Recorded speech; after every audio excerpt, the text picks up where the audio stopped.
Foreign funding case PTI को मुकम्मल ख़त्म करके तारीख का हिस्सा बनाने के लिए काफ़ी।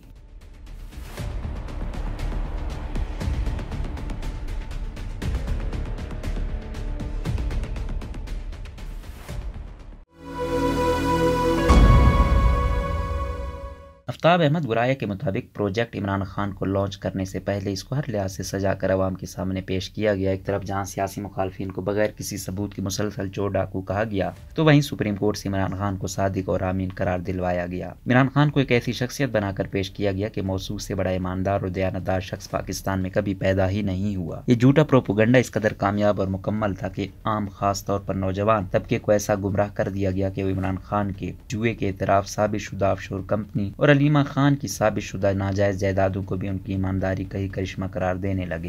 ये तो प्रोजेक्ट इमरान खान की हुकूमत संभालने के बाद मालूम हुआ कि साफ चली, शफाफ चली और करप्शन फ्री हुकूमत बनाने के दावेदार इमरान हुकूमत का कोई दिन ऐसा नहीं गुजरता था जिसमें करप्शन का कोई नया स्कैंडल सामने न आया हो। 2021 में रिलीज होने वाली ट्रांसपेरेंसी इंटरनेशनल की रिपोर्ट ने सादिक और आमीन प्रोजेक्ट इमरान खान की अमानत और दयानत के ढोल का पोल खोल कर रख दिया। इस रिपोर्ट के मुताबिक पाकिस्तान की रैंकिंग 4 दर्जा तंजली के साथ 120 से 124 हो गई। हर तरह का माफिया सादिक और आमीन इमरान खान के दाएं बाएं बैठा नजर आता था। होशरुबा करप्शन स्कैंडल्स का खुरा इमरान खान और उनके इन्हीं नौरत्नों की तरफ जाता है। मेगा करप्शन स्कैंडल जिनमें फॉरेन फंडिंग करप्शन केस, मालम जबा corruption case, billion tree corruption scandal, BRT Peshawar corruption scandal, Rawalpindi ring road scandal, sugar आटा करप्शन स्कैंडल, अद्वियात करप्शन स्कैंडल और बेशुमार दूसरे करप्शन केसेस जिनमें प्रोजेक्ट इमरान खान बुरी तरह लुथड़ा नजर आता है। इनमें बहुत सारे करप्शन केसेस की तहकीकात या तो मुकम्मल हो चुकी हैं या आखिरी मरले में है, लेकिन नैब ने 3.5 साल हवाओं का रुख बदलने के इंतजार में इन पर मुसलसल चुप साधे रखी। इन मेगा करप्शन केसेस में से अकेला foreign funding case Imran Khan के सादिक और आमीन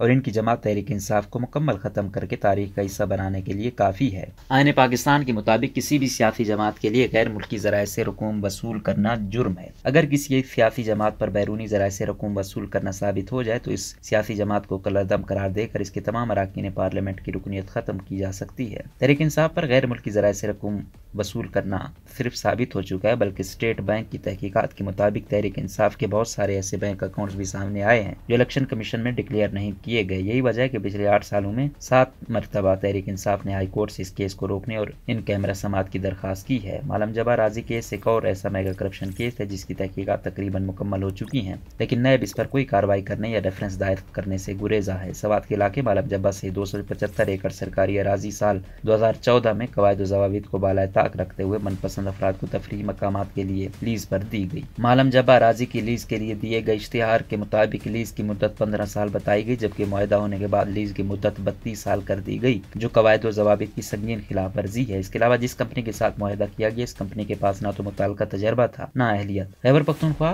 नैब मालम जबा राजी के ठेके को गैर शफाफ, बदनीयती पर मबनी और महकमा जंगलात की कीमती अराजी हथियाने का मेगा करप्शन स्कैंडल और फ्रॉड केस करार देते हुए अपनी तहकीकात मुकम्मल करके मजीद कार्रवाई के लिए नैब हेडक्वार्टर को भिजवा चुका है। इस करप्शन केस में खैबर पख्तूनख्वा के साबिक वजीर आला परवेज खटक, मौजूदा वजीर आला महमूद खान, साबिक सूबाई वजीर आतिफ खान और इमरान खान की वजारत उज़्मा दौर के प्रिंसिपल सेक्रेटरी आजम खान मुलविस करार दिए गए, लेकिन नैब ने इस केस पर मजीद कोई कार्रवाई करने के बजाय केस बंद करने का ऐलान कर दिया। उम्मीद है कि अब मालम जबा करप्शन केस को भी जल्द मंतकी इंजाम तक पहुंचाया जाएगा। सारी दुनिया के लिए कोरोना की वबा जहमत बनकर आई, लेकिन प्रोजेक्ट इमरान खान के नाअहल और करप्ट हुक्मरानों के लिए रहमत बनकर आई। वर्ल्ड बैंक, IMF और दूसरे आलमी इदारों की जानिब से मिलने वाले करोड़ों डॉलर की इमदाद पर दोनों हाथों से हाथ साफ किया गया। नाअहल सेलेक्टेड हुकूमत के मुशीर रेसेहत जफर मिर्जा कोरोना के उरूज के दिनों में इमदाद में मिलने वाले मास्क की फरोख्त में मुलविस पाए गए और फिर इस्तीफा देकर वहीं वापस तशरीफ ले गए जहाँ से इम्पोर्ट किए गए थे। सेलेक्टेड हुकूमत के वजीर सेहत तारिक यानी अद्वियात के बहुत बड़े स्कैंडल में मुलविस पाए गए। इन्हें बजाय कोई सजा देने की वजारत से हटाकर पार्टी के एक आला ओहदे पर फायज कर दिया गया। आज सूरत हाल यह है कि अद्वियात 500% महंगी हो चुकी है, लेकिन किसी जिम्मेदार के खिलाफ न कोई रेफरेंस बना, न किसी को सजा मिली और दवाई लेना गरीब आदमी के लिए अयाशी बन गया। इसी तरह शुगर स्कैंडल के सामने आने पर FIA इसकी तहकीकात करवाई गई, लेकिन वादे के मुताबिक किसी जिम्मेदार के खिलाफ कभी कोई कार्रवाई न हो सकी। उल्टा शुगर स्कैंडल के एक मरकजी किरदार खुसरो बख्तियार से फूड सिक्योरिटी जैसी गैर अहम वजारत लेकर इक्तिसादी उमूर जैसी अहम तरीन वजारत दे दी गई।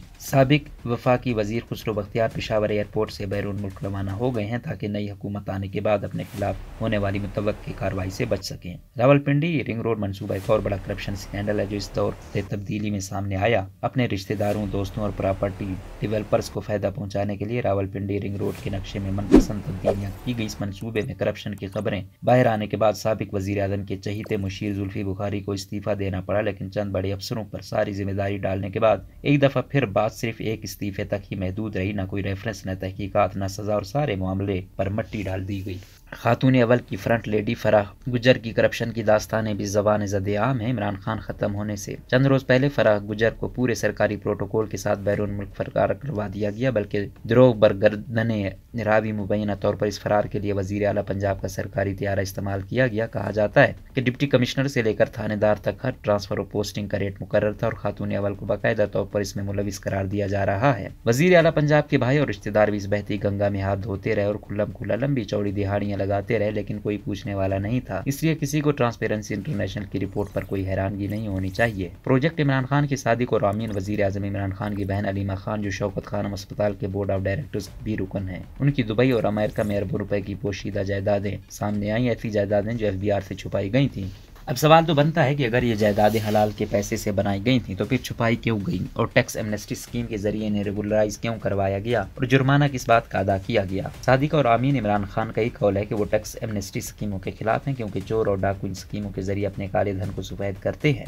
यहाँ एक बार फिर सादिक और आमीन इमरान खान से सवाल बनता है, क्योंकि इनकी अपनी बहन अलीमा खान ने टैक्स एमनेस्टी स्कीम से फायदा उठाकर अपनी पोशीदा जायदादों को रेगुलराइज करवाया है, तो क्या अलीमा खान को भी चोर और डाकू ही कहा जाएगा। शौकत खानम अस्पताल जैसा प्रोजेक्ट जिसके लिए सारे पाकिस्तान की आवाम ने दिल खोल कर एहतियात दिए थे, लेकिन इमरान खान और अलीमा खान की बदनुमानियों ने बहुत से लोगों का दिल शौकत खानम अस्पताल की तरफ से मैला कर दिया है। साफ, शफाफ और अमानत और दयानत पर मबनी हुकूमत का दावा करने वाले और अपने सिवा बाकी सबको चोर और डाकू कहने वाले इमरान खान का अपना हाल ये है कि तोशा खाना को भी नहीं छोड़ा गया। सऊदी वली अहद की जानिब से तोहफे में दी जाने वाली करोड़ों रुपए की घड़ी तोशा खाने से औने पौने खरीद कर करोड़ों रुपए में बेचे जाने का इतराफ तो साबिक वजीर इत्तलात फवाद चौधरी की जानिब से भी किया जा चुका है। फरोख्त होने वाली ये घड़ी अब वापस सऊदी वली अहद के पास पहुंच चुकी है, लेकिन इसके बाद न तो हमारे सऊदी अरब से वैसे ताल्लुकात बाकी रहे और न फिर सऊदी वली अहद ने इसके बाद सादिक और आमीन इमरान खान से कभी मुलाकात की। इस सारे किस्से में प्रोजेक्ट इमरान खान का तो कुछ नहीं गया, अलबत्ता दोस्त मुल्क का तोहफा बेचने पर मुल्क का वकार मट्टी में मिल गया। बात यहीं पर खत्म नहीं होती, बल्कि जो खबरें सामने आई हैं उनके मुताबिक सादिक और आमीन की वजारत उज़्मा के दौरान जितने भी तहफ़ वसूल हुए उन सब पर हाथ साफ किया गया।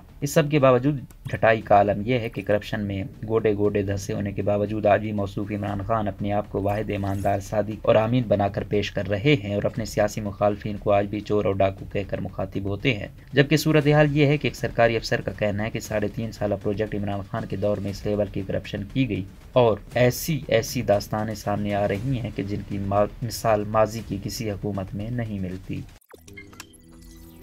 रोजनामा कुदरत की वीडियो देखने के लिए अभी YouTube चैनल पर सब्सक्राइब करें और बेल आइकन पर भी क्लिक करें।